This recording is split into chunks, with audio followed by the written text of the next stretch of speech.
Señor, solamente usted conoce nuestra necesidad espiritual, nuestra necesidad, Señor, de transformación, nuestra necesidad, Señor, de tener mayor claridad de cuál sea su voluntad para con nosotros, nuestra necesidad de fortaleza, Señor, espiritual, de que su poder se manifieste en nuestro vivir, de que podamos, Señor, llevar la vida sobrenatural, la vida sobrehumana que usted ha dispuesto, Señor, para todos sus hijos, Señor, en medio de esta tierra, Señor, tan conflictiva, tan problemática. Le damos gracias por la oportunidad que nos da de acercarnos a usted y a su palabra. Y pedimos, Señor, una vez más, que nos bendiga como solamente usted lo puede hacer, Señor, por su Espíritu Santo y por su palabra. En Cristo Jesús se lo rogamos. Amén. Hoy vamos a hablar acerca de algunas pocas grandezas divinas. Así he titulado el mensaje, Grandezas Divinas. En Primera de Crónicas 17:19 decía el rey David: oh Señor, por amor a tu siervo y según tu corazón, has hecho toda esta grandeza para hacer notorias todas tus grandezas. Y es que cuando pensamos en Dios, si nos disponemos a considerar la persona de Dios, lo primero que salta a la vista o al entendimiento o lo que llega al pensamiento tiene que ser de que Dios es grande, definitivamente. Por donde sea que comencemos, si somos totalmente ignorantes de Él, pero lo primero que llega a nuestro oído es que Dios hizo todas las cosas, entonces cuando miramos a nuestro alrededor y vemos que este universo es tan grande, infinito al ojo humano, y si Dios hizo un universo tan grande que el hombre no le conoce límites, entonces Dios tiene que ser muy grande. Cuando vemos la perfección que se manifiesta en todas las cosas, en toda la creación, entonces tenemos que concluir entonces la sabiduría de Dios para haber diseñado esta creación y este universo y que funcione de esta forma tiene que ser también demasiado grande. Entonces, hablar de la persona de Dios, de nuestro Señor, tendríamos que decir, Dios está caracterizado por la grandeza, por lo excelso, por la perfección, por lo sublime, por lo asombroso, por lo maravilloso, por lo que es propio de la divinidad. Yo no sé qué pensamos acerca de la divinidad, pero Dios es todo menos aburrido, menos fastidioso, menos qué sé yo. Porque en todo lo que a nosotros nos puede causar admiración, emoción, maravilla, ahí está la huella de Dios. Dios es el que asombra, Dios es el que maravilla, Dios es el que despierta la imaginación, Dios es creativo, Dios es poderoso, Dios... Increíble nuestro Señor. Pero por otro lado, si desde nuestra perspectiva, desde nuestro enfoque, como personas finitas que somos, mortales que somos, sujetos a la muerte, pero además pecadores,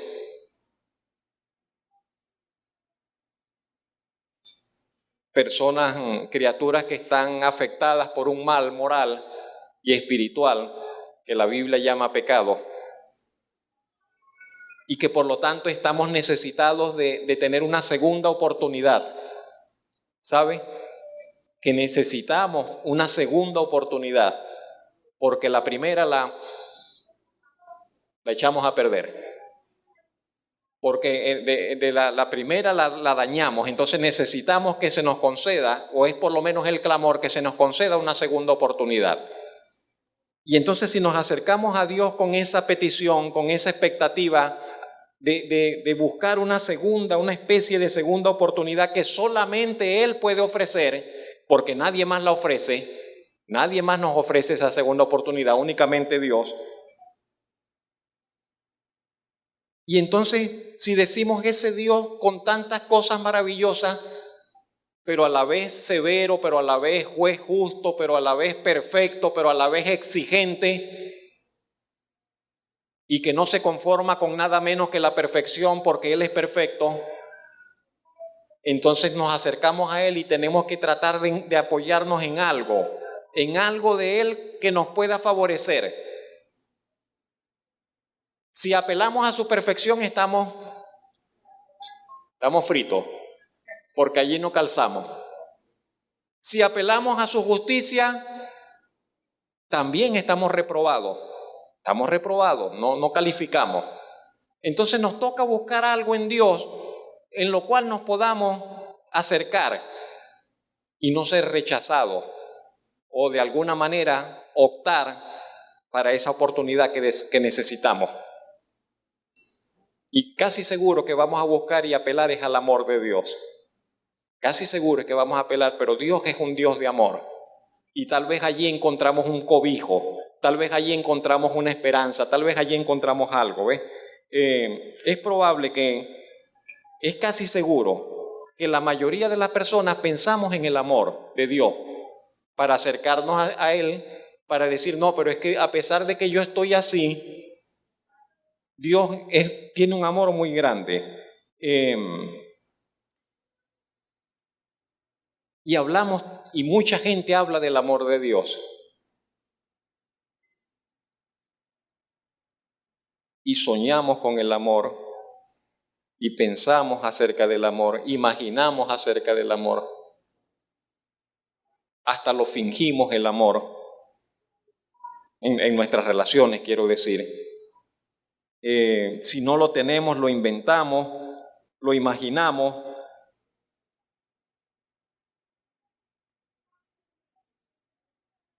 Pero yo no sé si usted se asombraría o se sorprendería de que yo le dijera que la puerta de entrada no es el amor. Que por donde nos tenemos que acercar no es a través del amor de Dios. Y que para que el amor de Dios llegue a nosotros no podrá llegar sin que antes suceda otra cosa, suceda algo.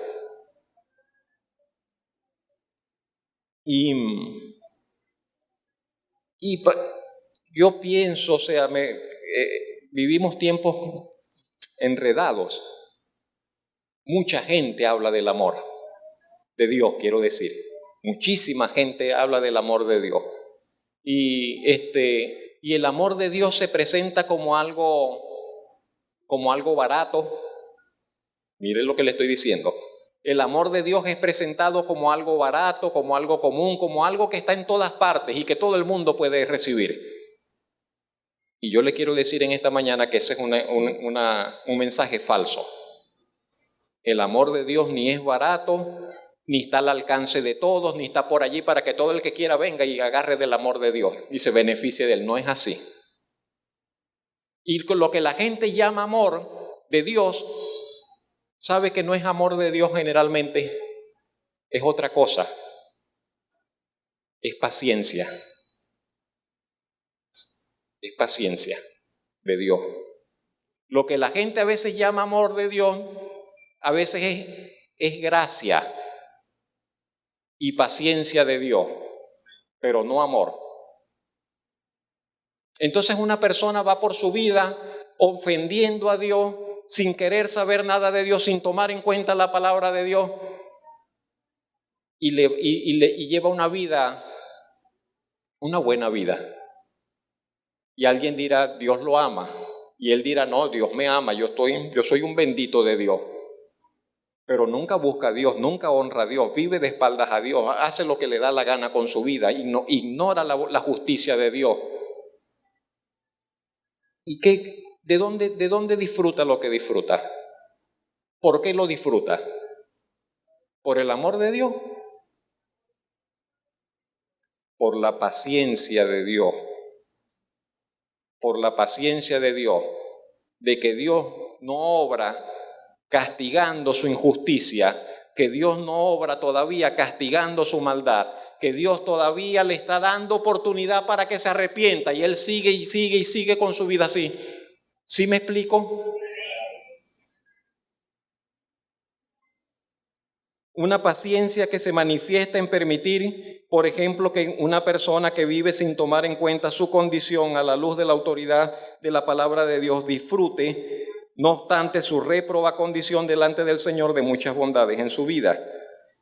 Hay dos textos que considero que son como de oro, dos textos bíblicos que hablan acerca del amor de Dios.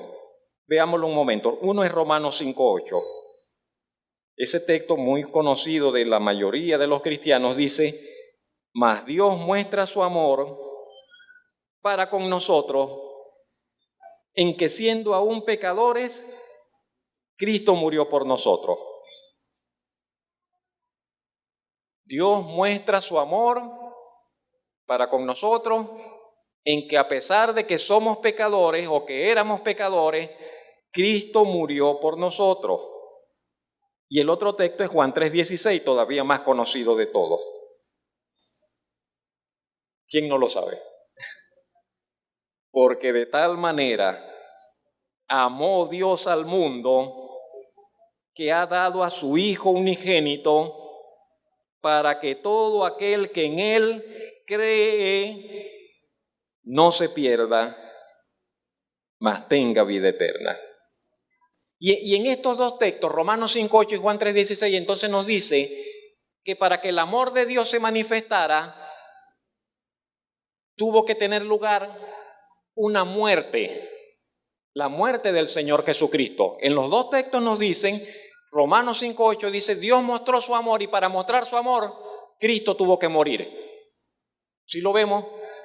Juan 3:16 dice, Dios tiene un amor tan grande, tuvo un amor tan grande y ese amor se manifestó a favor del mundo por medio de la entrega a muerte de su Hijo. Es lo que nos dicen esos textos, que para que la manifestación del amor de Dios está unida a la entrega a muerte del Señor Jesucristo por razón de nuestros pecados.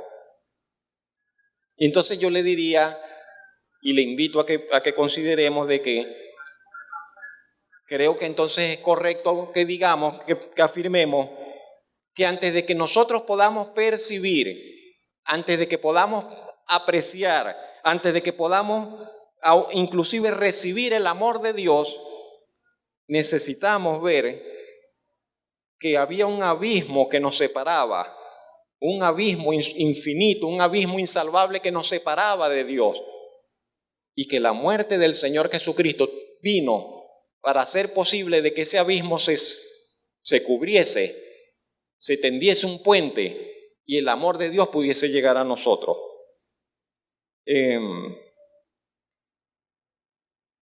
Y solo de esa manera podamos recibir y disfrutar el amor de Dios. Pero hoy no vamos a hablar del amor de Dios, sino de tres cualidades, tres dones, tres atributos, tres características en Dios que están relacionadas sí con ese amor. La primera es la justicia de Dios. Si hablamos de las grandezas de Dios, tenemos que considerar la justicia de Dios, la grandeza de la justicia de Dios. Sabe que en nuestra mentalidad de hoy, de personas modernas, nos resulta muy difícil, cada vez nos resulta más difícil aceptar, reconocer la gravedad de nuestra condición de personas pecadoras, de pecadores. La gente hasta se ofende, las personas hasta se ofenden de que se les insinúe de que son pecadores, de que son pecadores.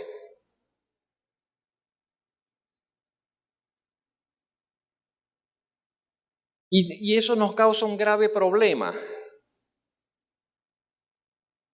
para acercarnos al Dios verdadero.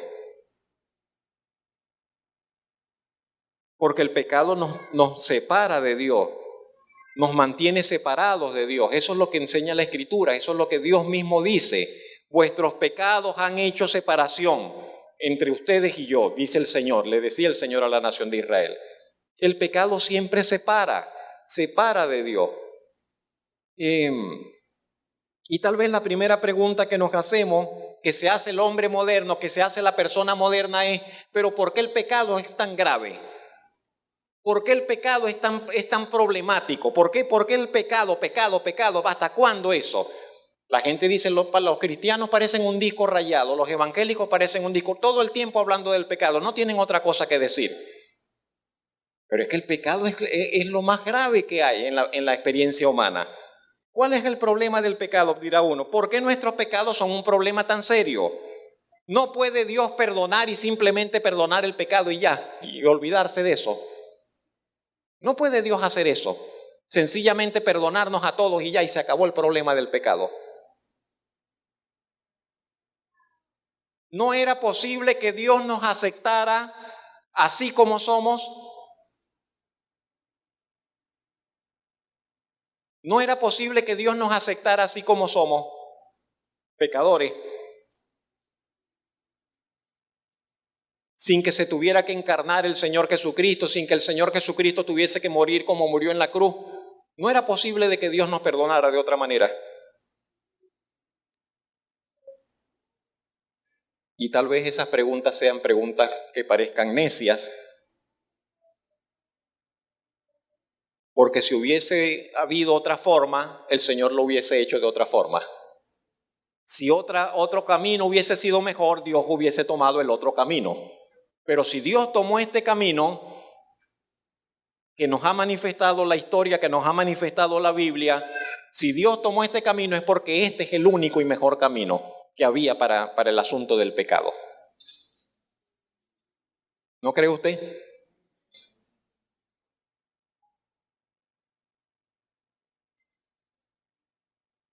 Pero con todo y todo, creo que estas preguntas nos pueden ayudar a aclarar algunas cosas.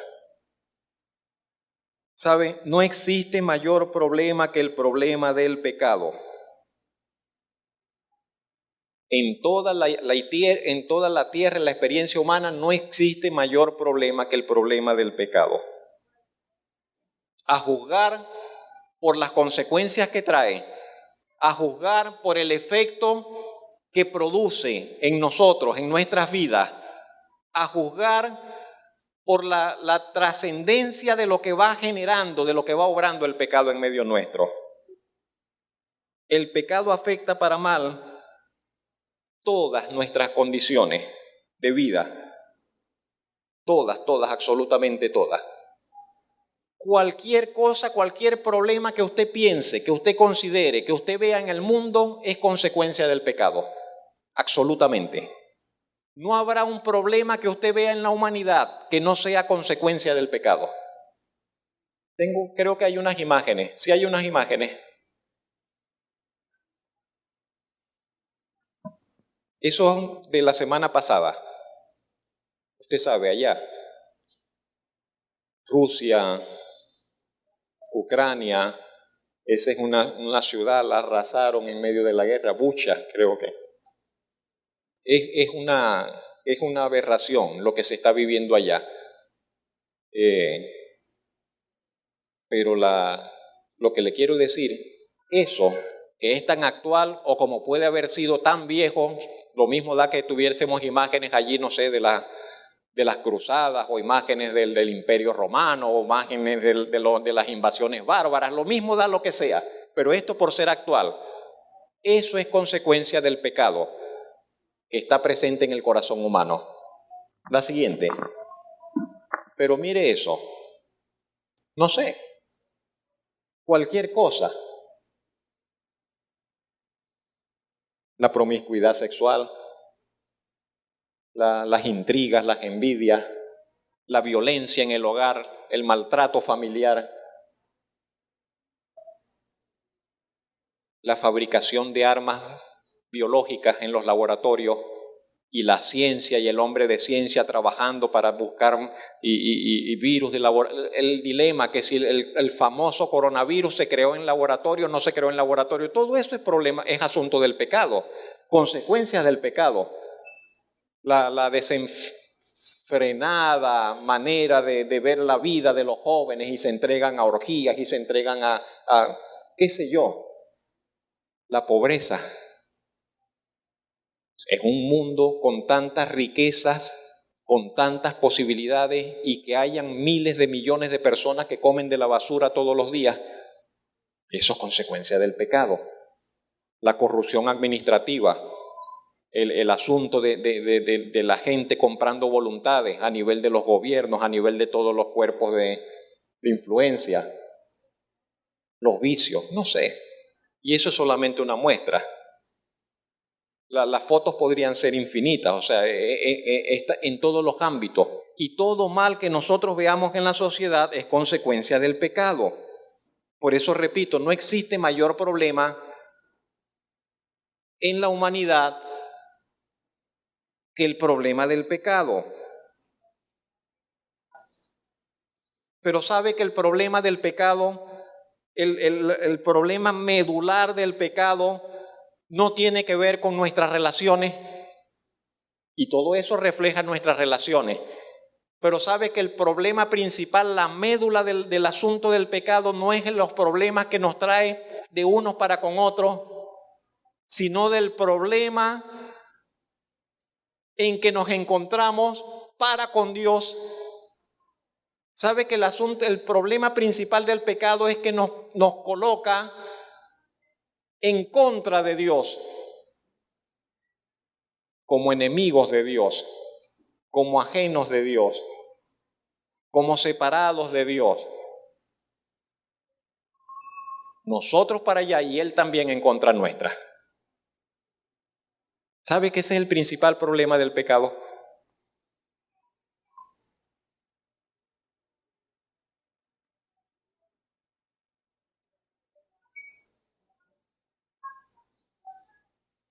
El pecado crea una especie de rebeldía en el corazón del hombre, del ser humano. El pecado nos coloca en un sentir de rebeldía para con Dios. Una rebeldía que se manifiesta en no querer aceptar su autoridad sobre nuestras vidas. Una rebeldía que se manifiesta en decir, yo quiero vivir mi vida a mi manera. Vulgarmente decimos como me da la gana y no tener que darle cuentas a nadie, ni siquiera al Altísimo. Y ese es el problema del pecado. Y de Él recibimos todo y por Él estamos acá y Él nos creó a su imagen y semejanza y Él creó la tierra en la cual estamos y Él nos dio los recursos y Él nos dio la inteligencia y Él nos dio la imaginación y Él nos da la fuerza y Él nos da todo. Y decimos, no quiero saber nada de Dios, yo quiero vivir a mi manera. Ese es el problema del pecado. Tan simple y elemental como eso, pero tan profundo por otro lado.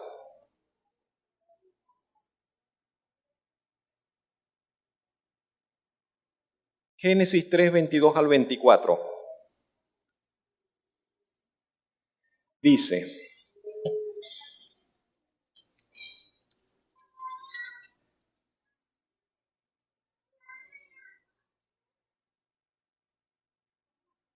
que cuando el hombre pecó, Dios lo sacó del huerto por una razón. Dijo Dios, el hombre es como uno de nosotros sabiendo el bien y el mal. Ahora pues, que no alargue su mano y tome también del árbol de la vida y coma y viva para siempre. Y lo sacó el Señor del huerto del Edén.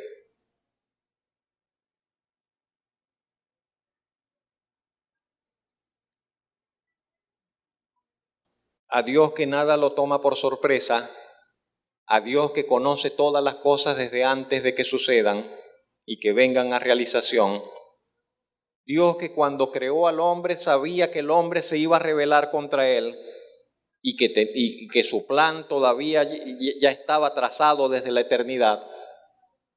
Dios dijo, no, hay que cuidar de que el hombre no alargue su mano y coma del árbol de la vida ahora que está en pecado. Porque si el hombre hubiese comido del árbol de la vida, estando en esa condición de pecado, se queda para siempre en esa condición de pecado. Sin capacidad, sin posibilidad de ser redimido. Si el hombre una vez que hubiese caído en pecado, hubiese alargado y tomado del árbol de la vida, se queda eternamente en esa condición de pecado. Y por misericordia de Dios, Dios dijo, no vamos a permitirlo, porque en los planes de Dios estaba la redención del hombre. En los planes de Dios estaba la decisión de que Dios iba a darle una segunda oportunidad, por llamarlo así, yo digo segunda oportunidad. Dios iba a redimir al hombre caído. Pero sabe, desde esos tiempos del Génesis y el pecado que cometió Adán y Eva, fue una cosa tan simple. No es un relato figurado, es un relato histórico. La historia del fruto del cual ellos comieron no es una metáfora, es una crónica. No es que el fruto significa algo que ellos hicieron, no. Es el simple relato histórico. Ellos alargaron la mano y tomaron del fruto de un árbol que Dios les dijo, no vayan a comer de ese fruto. Eso es todo. No fue la sexualidad, como algunos burladores, ignorantes, dicen y piensan que el fruto prohibido era la sexualidad. Es ridícula la historia, la idea, es absurda. Como el Dios que Dios diseñó la sexualidad y que hizo a un hombre y a una mujer con las características propias de la sexualidad y para que se complementasen el uno al otro, iba a prohibir la sexualidad. La sexualidad no fue el pecado. La sexualidad no fue el pecado. El que ellos tuviesen intimidad sexual, ese no fue el pecado del Edén. El pecado fue tan simple como desobedecer una orden. Dios le dijo, no tomen de ese árbol. Pueden tomar toditos, todos los que están en el huerto, menos de ese. Eso es todo. Estaba ese árbol allí con su fruto para probar, para poner a prueba la fidelidad del hombre, la obediencia del hombre, la fidelidad del ser creado para con Dios. Y Satanás, dice la Biblia, usted conoce el relato, vino, tentó y le dijo, Dios le dijo eso es mentira, etcétera, etcétera, etcétera. Cuando ustedes coman de ese fruto van a ver que sus ojos van a ser abiertos, etcétera. Pero eso fue todo. Pero desde ese tiempo antiguo, desde allá venimos arrastrando las consecuencias del problema del pecado, consecuencias muy dolorosas. Y de esa simple desobediencia, han surgido todas las tragedias que nosotros hemos visto como humanidad. De allí surgió luego el engaño, de allí surgió luego el asesinato, de allí surgió luego todo lo que nosotros conocemos y lo que todavía nos falta por conocer. Yo pienso que si Dios hubiese tenido una mesa de consejeros y Dios hubiese hecho un consejo celestial para analizar la situación y decir, estamos en esta situación, ¿qué vamos a hacer con el ser humano? ¿Qué vamos a hacer con el hombre? Yo creo que los consejeros le hubiesen dicho a Dios, dalos por perdido, cancela, destruye esa obra y vamos a comenzar un nuevo proyecto. Yo creo que esa hubiese sido la posición. ¿Cómo? ¿Qué hacer con el ser humano? ¿Qué hacer con la humanidad? Se entregó, se vendió, traicionó, se corrompió, se dañó a sí misma. ¿Qué vamos a hacer con ello? No se puede redimir. No se puede arreglar, no se puede recuperar. Sabe que hasta el sol de hoy la humanidad es irrecuperable. La educación, con todo y lo que la educación importa y logra, la educación no puede redimir al ser humano. La educación no puede redimir al ser humano. La cultura no puede redimir al ser humano. La psicología no puede redimir al ser humano. Ninguna de las ciencias pueden redimir al ser humano.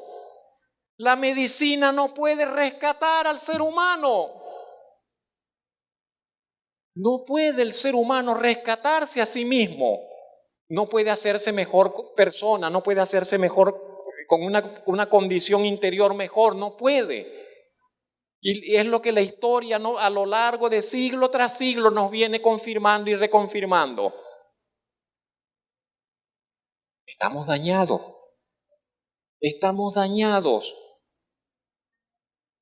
Y por eso que el mundo va cada vez peor y va peor y parece una lucha y parece que se va a lograr algo y cuando no se desbarata y se viene todo otra vez abajo. No hay manera de que el ser humano se redima, se arregle a sí mismo. Imposible. Solo Dios lo puede hacer. Solo Dios lo puede hacer.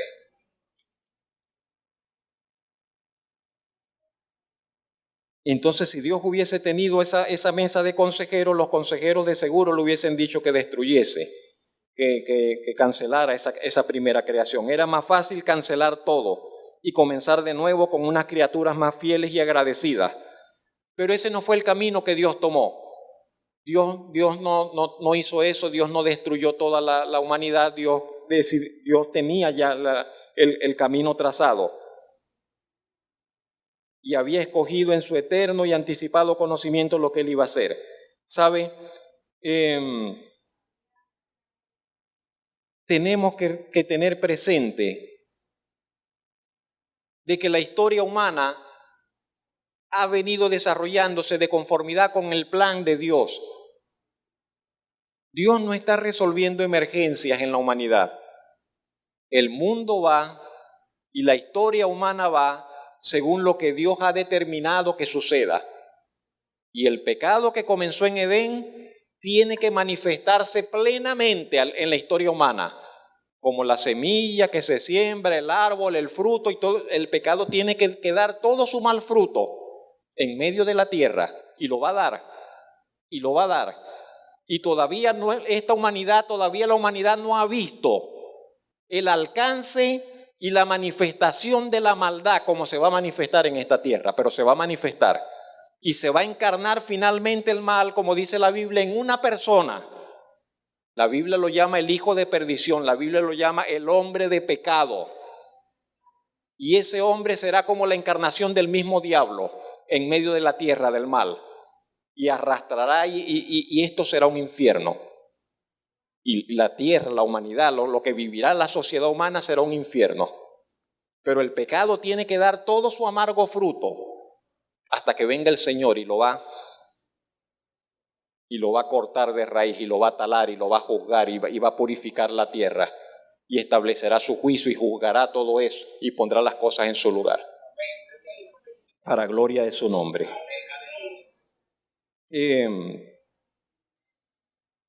Pero la tierra va por ese proceso.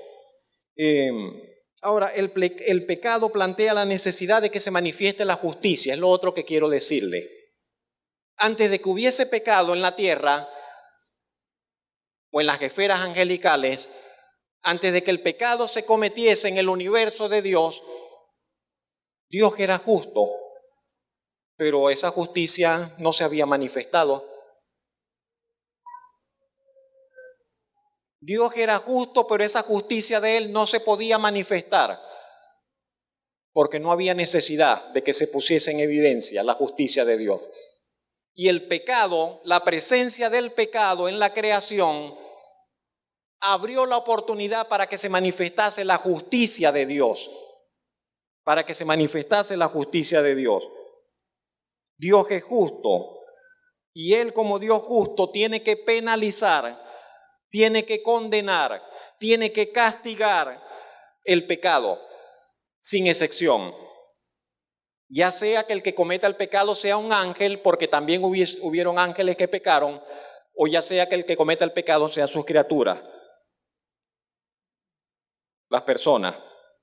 Ya sea que el que cometa el pecado sea un joven o sea un viejo, sea un rico o sea un pobre. No habrá voluntad con capacidad de decisión moral que peque contra Dios y su justa autoridad, que no sea juzgado y sentenciado por ello.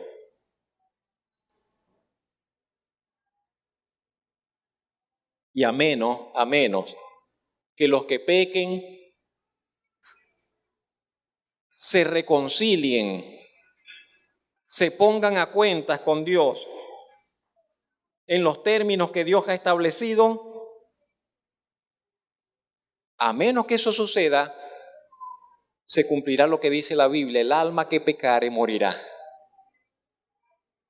Porque también dice la Biblia: la paga del pecado es la muerte. Entonces, a menos que la persona, que el pecador, en los términos de la justicia de Dios, se ponga a cuentas con Dios, tendrá que sufrir las consecuencias del pecado.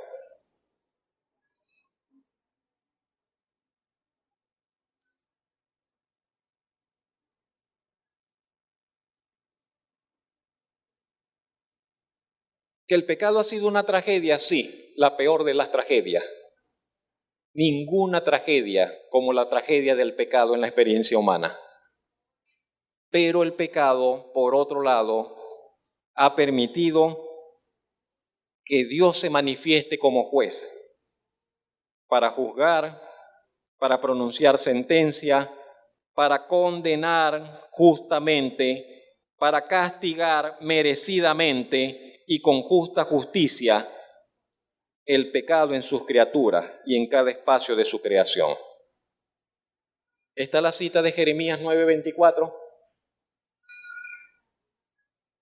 Dice: alábese en esto el que se hubiere de alabar, en entenderme y conocerme, que yo soy el Señor, que hago misericordia, ¿qué más? Juicio y justicia en la tierra, porque estas cosas quiero, dice el Señor. Entonces, el pecado dio la oportunidad para que Dios se manifieste como juez y juez justo. Pero el pecado también abrió la posibilidad para que se manifieste el perdón divino. Y Dios no había perdonado a nadie hasta que se manifestó el pecado. Y Dios jamás habría perdonado a nadie a no ser que se manifestase el pecado.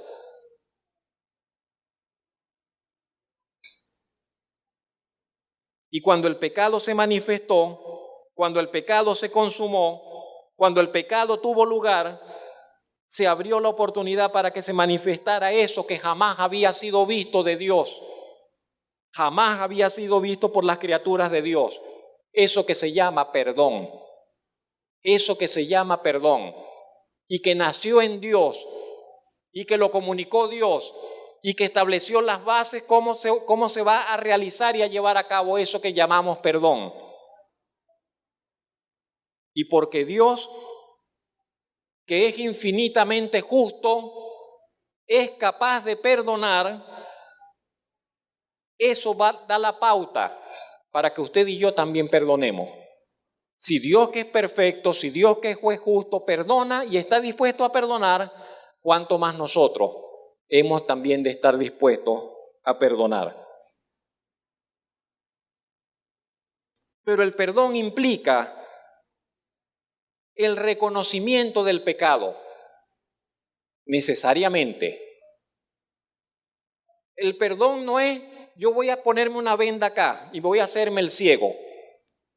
Eso no es el perdón.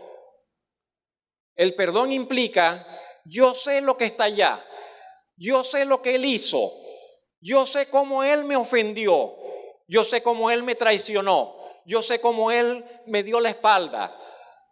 El perdón implica el reconocimiento del pecado. en toda su característica, en todo su obrar. El reconocimiento de la ofensa, el reconocimiento de la deuda, el reconocimiento de la culpabilidad, el reconocimiento de la condenación, de la justa condenación y del ineludible pago que la justicia debe imponer. Si Dios es justo, tiene que castigar el pecado. Si un juez es juez justo, tiene que imponer la pena sobre el que quebrantó la ley. Si no lo hace, es un juez inmoral. Y si Dios no castigara el pecado, Dios sería un vagabundo. ¿Cómo el juez de toda la tierra no va a hacer lo que es justo? Tiene que hacer lo que es justo, diría Abraham. Entonces el asunto del pecado es muy serio, porque no es que Dios va a decir, no importa, el pecado no es tan grave, no, es sumamente grave. El pecado es una ofensa capital. Que la criatura se haya rebelado contra su Creador, que el hombre haya intentado ofender la majestad de Dios, que haya blasfemado de Dios, que haya pisoteado el nombre santo del Altísimo.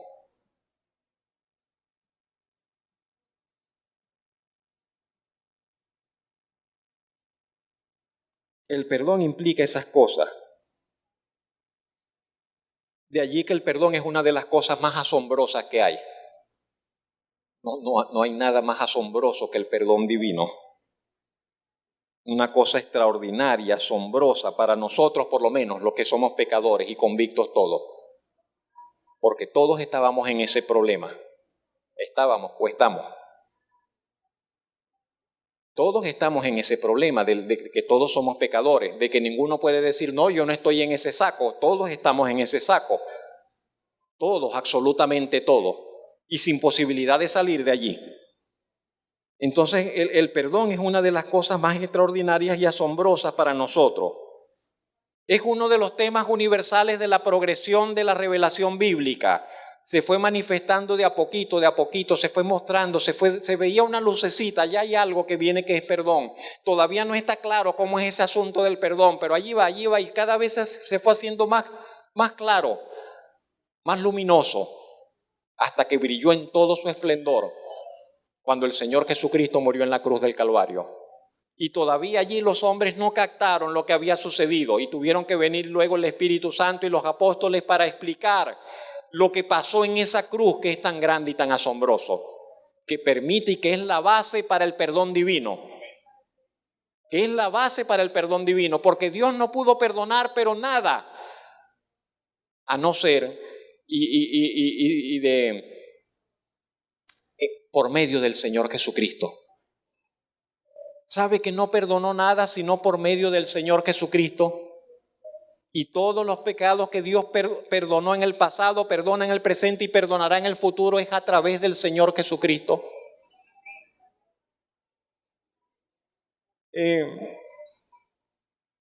Es uno de los temas universales, le decía, y Dios otorga un perdón y lo otorga libre y lo otorga gratuitamente. Dios otorga el perdón gratuitamente y lo hace gratuitamente en justicia porque hubo uno, con mayúscula, hubo uno que pagó un precio infinito. Pagó un precio infinito para que Dios pudiese perdonar. Si no es por ese hecho de que el Señor Jesucristo pagó un precio infinito, Dios no puede perdonar. Entonces, si pensamos Dios es bueno y como Dios es bueno puede perdonar, no es así. Ciertamente Dios es bueno, pero no puede perdonar a menos que alguien pague el precio de la justicia. Ciertamente Dios es bueno, pero no puede perdonar al que es culpable a menos que alguien pague el precio. Y nadie podía pagar el precio. Y lo pagó el Señor Jesucristo. Y fue un precio infinito. Fue un precio infinito. Romanos capítulo 3, versos 23 al 25. Dice: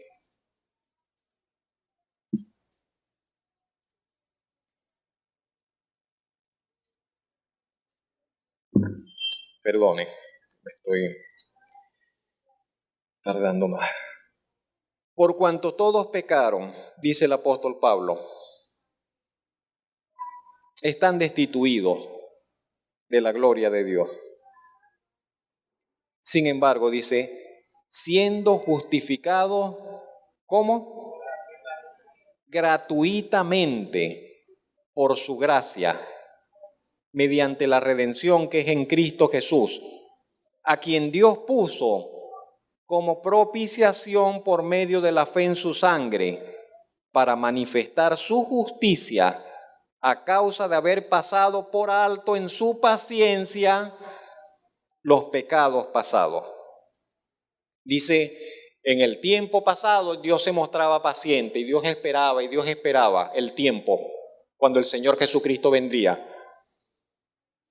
Y Dios puede perdonar gratuitamente porque el Señor Jesucristo pagó el precio. Pero de otra manera Dios no podría haberlo hecho. Por otro lado,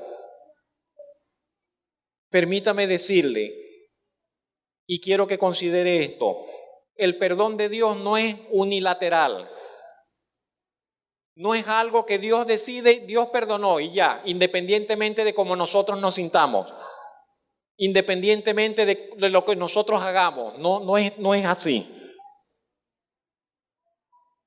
Dios no nos perdona, o Dios no perdona en independencia de nuestra actitud, de nuestro sentir y de nuestro pensamiento. Hay quienes piensan, Cristo murió por todos en la cruz, por tanto, todos van a ser perdonados. No. Esa es una falsa ecuación, esa es una falsa conclusión. Ciertamente, Él murió potencialmente por todo y proveyó la base de perdón para todo el que cree. Pero cada persona tiene que responder con algo que la Biblia llama arrepentimiento y fe. Y si la persona no se arrepiente de sus pecados, y arrepentimiento significa yo reconozco que estoy en pecado, yo reconozco que he ofendido a Dios, yo reconozco que he desobedecido a Dios, yo reconozco que yo le he faltado a mi prójimo, yo reconozco que he estado viviendo de espaldas a Dios, yo reconozco que si muero en esta condición voy a vivir eternamente separado de Dios. Eso implica el arrepentimiento. Si la persona no se arrepiente y por otro lado coloca su confianza en la obra del Señor Jesucristo, no tengo cómo pagar el mal que he hecho. No tengo cómo pagarle a Dios lo que yo he hecho. No tengo cómo resarcir el daño de mi pecado, la ofensa de mi pecado. No tengo cómo arreglar mis cuentas con Dios. Lo único que me queda es apegarme a que el Señor Jesucristo poner mi esperanza en que el Señor Jesucristo cargó mis pecados. Si Él lo hizo en verdad, voy a ser salvo. Si no lo hizo, estoy perdido porque no tengo otra opción. O me beneficio con lo que el Señor Jesucristo hizo en la cruz, o estoy perdido. No tengo otra segunda opción. Si lo vemos. La fe implica eso.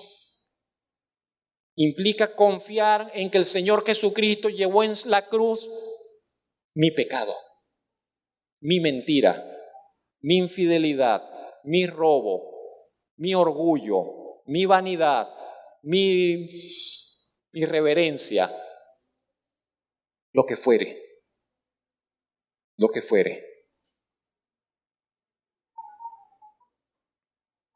El Señor Jesucristo ilustró esto con un pasaje, un relato, un cuento muy corto. 2 hombres subieron al templo a orar, dijo el Señor Jesucristo. Uno era fariseo, el otro era publicano. Y el fariseo puesto en pie oraba consigo mismo. Él pensaba que está orando con Dios, que está orando a Dios. Pero el Señor Jesucristo dice, él no estaba orando a Dios, que estaba orando consigo mismo. Oraba consigo mismo de esta manera: Dios, te doy gracias porque no soy como los otros hombres. Son unos ladrones, pero yo no soy ladrón. Son injustos, pero yo no soy injusto. Son adúlteros, pero yo no soy adúltero. Ni siquiera soy como ese que está allí, como ese publicano. Ayuno 2 veces a la semana, doy diezmos de todo lo que gano. Tengo el cielo ganado, pues prácticamente es lo que está diciendo el hombre. Yo soy un buen ciudadano, trabajo, soy un hombre de familia, no le hago mal a nadie, soy un buen vecino y de paso te doy las gracias a ti. Mas el publicano, dice el Señor Jesucristo, estando lejos, no quería ni siquiera alzar los ojos al cielo y se golpeaba el pecho y decía: Señor, sé propicio a mí, que soy un pecador. Señor, ten misericordia de mí, soy un pecador. Y el Señor Jesucristo dice: os digo que este publicano descendió a su casa justificado antes que el otro. Ese es el asunto del pecado. Y ese es el asunto de la confrontación que necesitamos tener para con la justicia de Dios, para con el obrar de Dios con relación a nuestro pecado. Si hemos de optar por el perdón, si una persona ha de optar por el perdón, si una persona quiere optar por el perdón divino, necesariamente tiene que reconocerse culpable. De allí que cuando nosotros hablamos con las personas, si la persona no se reconoce culpable, lo más seguro es que no ha entendido todavía el mensaje del Evangelio. Porque el mensaje del Evangelio dice que nosotros somos culpables delante de Dios. Y eso no es una ofensa. Eso es realidad. Eso es una verdad. Es como que usted fuese al médico y el médico le dice: estás enfermo, y usted se ponga bravo con el médico porque el médico le dice que usted está enfermo. Y no sé qué otro ejemplo colocarle. Entonces venimos acerca de Dios, queremos acercarnos a Dios, y lo primero que Dios nos dice es: eres culpable. Yo no voy más nunca para ese Dios, yo no quiero saber más nada de ese Dios. Me acerqué a Él y me dijo que era culpable. Yo no quiero que Dios me diga que sea culpable, yo lo que quiero es que Dios me felicite. Sí felicitará a Dios, ¿sabe? Pero primero, la persona tiene que escuchar el veredicto, la valoración, la evaluación. Entonces, si no nos reconocemos culpables, no podemos ser perdonados. ¿Sabe que nadie puede ser perdonado a menos que se reconozca culpable? Si no se reconoce culpable, no podrá ser perdonado. Si no nos reconocemos perdidos, no podremos ser salvados. Si no nos reconocemos como enemigos de Dios, no podremos ser reconciliados.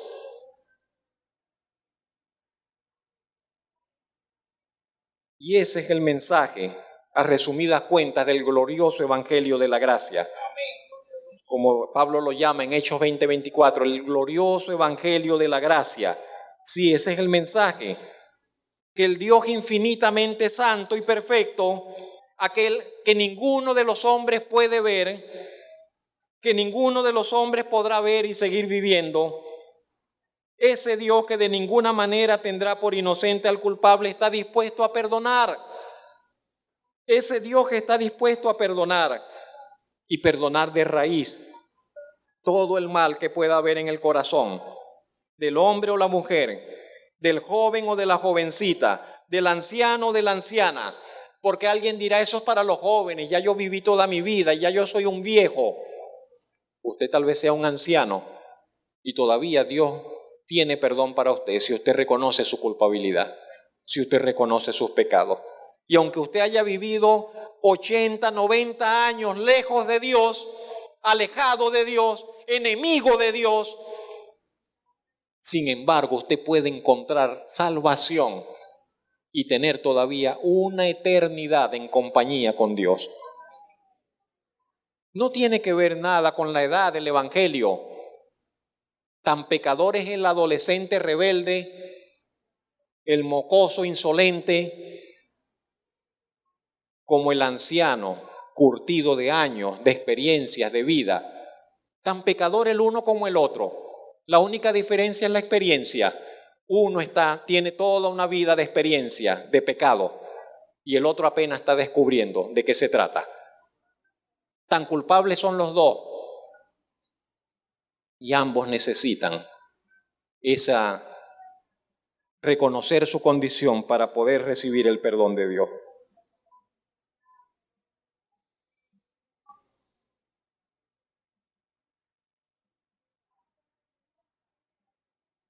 Todo aquel que reconociendo su pecado y lamentando su condición se acerca en fe a la fuente de limpieza y de perdón que Dios ha establecido, que es el Señor Jesucristo y su siempre vigente sacrificio redentor en la cruz del Calvario, todo aquel que se acerque en fe será justificado. El que así lo haga obtendrá por gracia perdón para sus pecados y justificación por gracia de su condición de pecador para con Dios. Y esta última palabra es la que vamos a considerar. Si hablamos de justicia de Dios, que es una cosa maravillosa. Si hablamos de perdón, es una cosa asombrosa. Pero si hablamos de la gracia de Dios, la gracia de Dios es todavía, no sé si decir, más asombrosa. Todas serán igual de asombrosas. La grandeza de la gracia de Dios. Si de grandezas divinas hablamos, tenemos que colocar algo que solamente es digno de Dios en el primer lugar, pienso yo, desde nuestra posición de criaturas pecadoras, y es la gracia. Gracia, gracia. La gracia, así muy brevemente, la gracia es el favor inmerecido. Gracia es el bien que se nos da sin que seamos merecedores de ello. ¿Sí lo vemos? La gracia es, no lo mereces, pero te lo quiero regalar. Eso es gracia. Eso es gracia. Darle algo que no se lo ganó, que no lo podrá pagar, que no hay manera de que, pero yo se lo doy. Eso es gracia. La gracia de Dios es esa asombrosa cualidad que hace posible que Él pueda perdonarnos, aunque no lo merezcamos. Jamás podríamos merecer el perdón de Dios. Lo sabe, ¿verdad? Sabe, jamás podríamos ser merecedores del perdón de Dios. No hay nadie, ni ha habido nadie en toda la historia, ni habrá nadie sobre esta tierra que sea merecedor del perdón de Dios. Absolutamente ninguno. Nadie es merecedor del perdón de Dios. Y la gracia es esa asombrosa cualidad que hace posible que Él nos pueda perdonar aunque no lo merezcamos. Efesios 1:7. Hablando del Señor Jesucristo, dice, en quien tenemos redención por su sangre, el perdón de pecados según las riquezas de su gracia.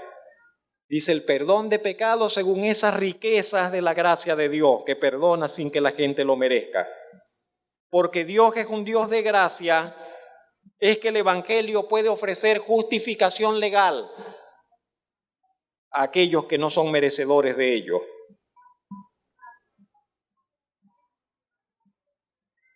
Y es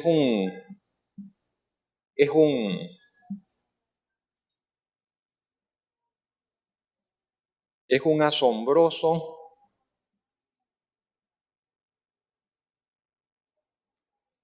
hecho acabado, una obra maravillosa, cómo Dios justifica al pecador y satisface al mismo tiempo la justicia y puede otorgar un perdón inmerecido al que era culpable.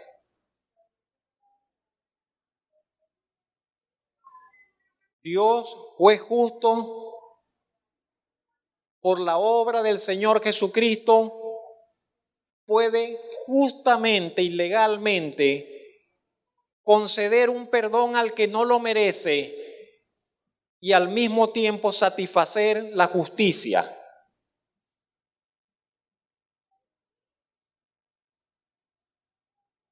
Y puede Dios entonces perdonar por gracia, por los méritos de otro que pagó.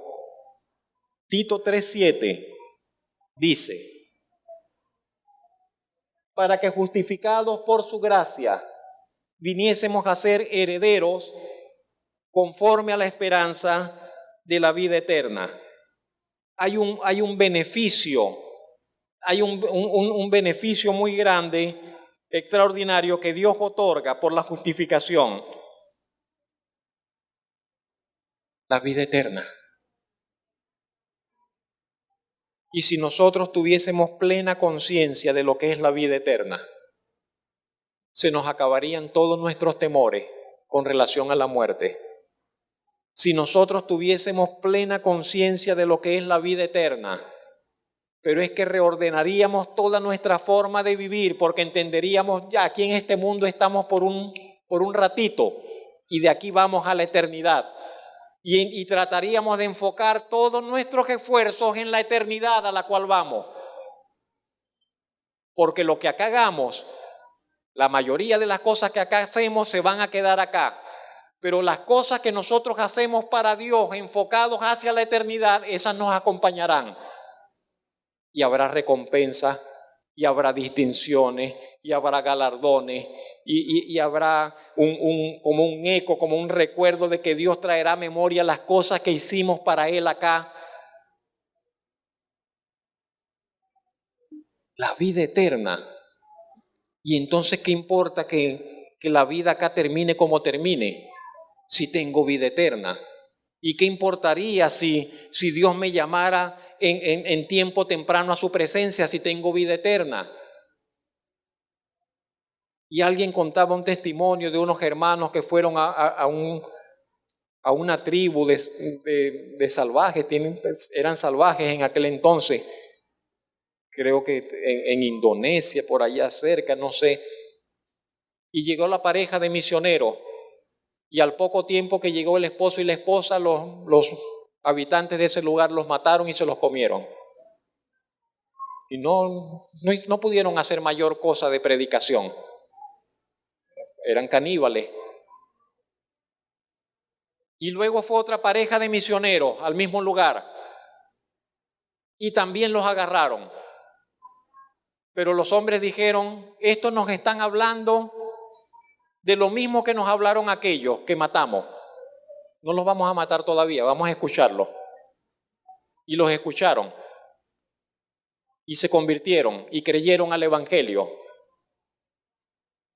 Y hasta el sol de hoy ahora se cuentan por miles, por millones los creyentes en esa zona, en esa localidad. La pregunta es: ¿estaríamos nosotros a ser la primera pareja de misioneros? ¿Estaríamos nosotros dispuestos a ir y entregar nuestra vida para que después venga otro y coseche la siembra que nosotros hicimos? ¿O nosotros diríamos: no, que vayan otros primero, yo voy después, en la segunda? Pero si nosotros miramos con un enfoque de eternidad, diríamos: no hay problema que nosotros seamos los primeros, es más, mayor gloria para los primeros. Pero ¿dónde está nuestro enfoque? Y el Señor dice que nos ha dado vida eterna. ¿Y por qué le tenemos miedo a la muerte? ¿Y por qué estamos tan aferrados a este mundo y que no nos queremos ir de acá como si esto fuera la gran cosa, la vida en esta tierra? Que si el Señor nos abriera una ventanita y pudiésemos ver lo que hay allá arriba. Pero aquí está una ventana, pero no sé, está oscura, hay que pulirla, ahí tenemos que ver y tenemos que tratar de ver con mayor claridad lo que hay allí. Y eso nos cambiaría todo, de acá y de acá, eso nos cambiaría todo. La gracia de Dios es lo que hace posible que Él nos haya ofrecido bendecirnos eternamente, aunque nunca hubiésemos sido merecedores de ello. Gracia es lo que reciben los culpables cuando reconocen su culpabilidad y deciden poner su confianza en la justicia perfecta del Señor Jesucristo. Gracia es lo que hace segura la salvación. ¿Sabe que la salvación es segura? ¿Sabe por qué la salvación es segura? ¿Sabe por qué la salvación no se pierde? ¿Sabe por qué los que creen, una vez que creen, jamás se perderán? Es imposible que alguien que haya creído al Evangelio se pierda, porque la salvación es por gracia y no es por obras, porque no depende del que quiere ni del que corre, sino de Dios que tiene misericordia. Es por gracia, es un regalo inmerecido. Bendito el Señor, bendito el Señor. Y luego sobre estos tres niveles, esos tres rieles quiero decir, justicia, perdón, gracia, sobre esas tres líneas, justicia, perdón y gracia, es que se manifiesta el amor de Dios. No se manifiesta el amor de Dios al margen de estos tres elementos, justicia, perdón y gracia. Y luego sobre eso va como un riel el amor de Dios a desbordarse. Solamente a través de ello, de la justicia, del perdón y de la gracia, es que podemos recibir y experimentar el amor de Dios. Y como respuesta de nuestra parte podemos crecer en ese amor para con Dios. Si hemos de amar profundamente a Dios, tenemos que tratar de comprender y valorar las implicaciones de su justicia, de su gracia y de su perdón para con nosotros. Si tenemos una idea pobre, si tenemos una idea equivocada acerca de la justicia de Dios, si tenemos una mala idea con relación al amor, a la gracia de Dios, al perdón de Dios, entonces así también será nuestro amor por Dios. ¿Sabe por qué a veces no nos sentimos tan agradecidos con Dios?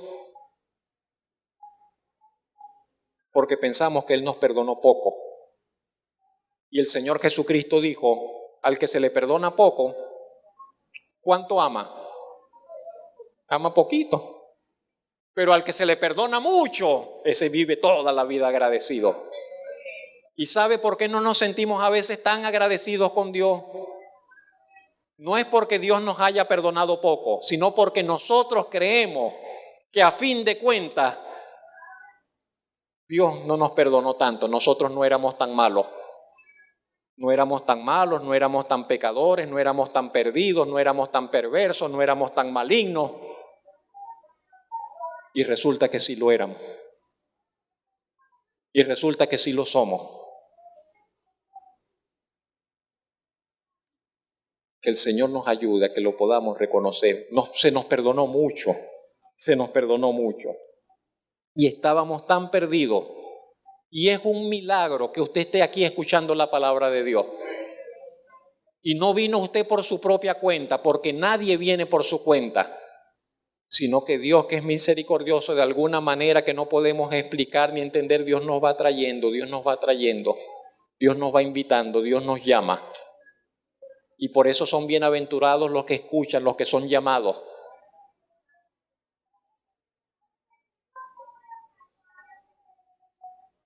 Ya estoy terminando.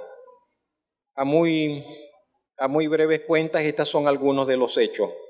Cada uno de nosotros tiene que decidir también todavía hoy. Tenemos que decidir. Y usted dirá, ya yo soy cristiano, gloria a Dios por eso.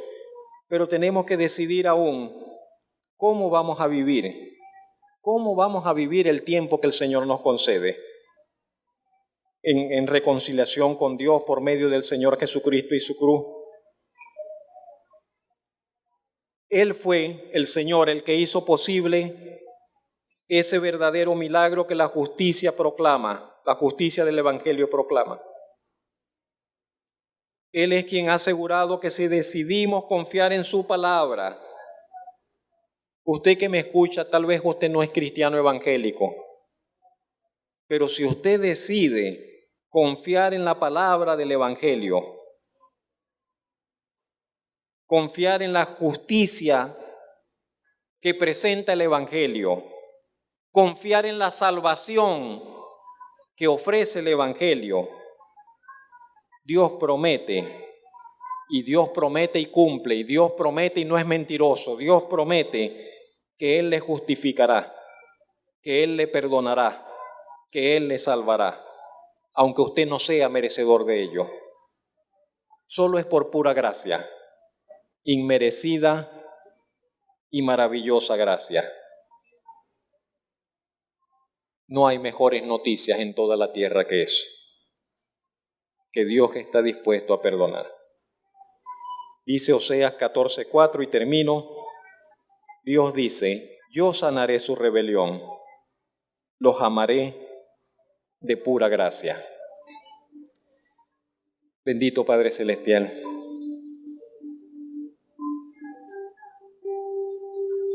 con mucha torpeza, Señor, he hablado acerca de estas cosas suyas, Señor, de estas grandezas suyas. Y gracias por permitirnos acercarnos, Señor, a usted. Acercarnos, Señor, a su pensamiento, acercarnos a sus propósitos, acercarnos a su justicia, acercarnos, Señor, a ver la maravilla de su perdón, a ver la maravilla de su gracia. Gracias por permitirnos identificarnos con lo que usted ha dicho, con lo que su palabra plantea. Ciertamente, Señor, no somos merecedores de sus bondades, ni de su perdón, ni de su salvación. Pero le agradecemos, Señor, hasta donde nuestra mente, nuestro entendimiento nos lo permite, le agradecemos, Señor, que en Cristo Jesús usted haya hecho el milagro de dar perdón, el don de la justicia y salvación por gracia a los pecadores. Allí estamos nosotros en el grupo, Señor, de los pecadores, Señor. Y gracias por muchas gracias por esa salvación que usted orquestó, que usted realizó, Señor, que usted llevó a realización, Señor, para darnos vida, para darnos una segunda oportunidad. Le damos gracias, bendito Padre Celestial. No sabemos cómo nuestros pecados fueron cargados en aquella cruz sobre el Señor Jesucristo. No sabemos cómo, Señor, pero entendemos que Él pagó el precio que era imposible para nosotros pagar. No sabemos cómo, Señor, esos trámites allí se realizaron, pero usted puso sobre Él nuestra culpa y trajo sobre nosotros su justicia. Puso sobre Él, Señor, todos nuestros deméritos, Señor, todos nuestros defectos, todos nuestros males, toda nuestra enfermedad. Y trajo sobre nosotros la salud, la paz, la esperanza, la justicia perdurable. Le damos gracias por eso, Señor. Y solamente hoy le pedimos que abra cada vez más nuestro entendimiento. Podamos ver, Señor, la grandeza de su operación. Podamos admirarnos, podamos asombrarnos de la maravilla que usted ha hecho posible al darnos perdón, justificación y salvación por gracia. Nos admiramos y le agradecemos y le adoramos por ello, Señor. Le adoramos por ello, bendito Señor y Salvador. En esta mañana le damos las gracias en Cristo Jesús. Amén. Amén. No entiendo cómo siendo pecador fuiste a la cruz por mí, lo entregaste todo, no te reservaste nada. Conociendo la maldad que había en mí y todos mis pecados, no me despreciaste, sino que me abrazaste.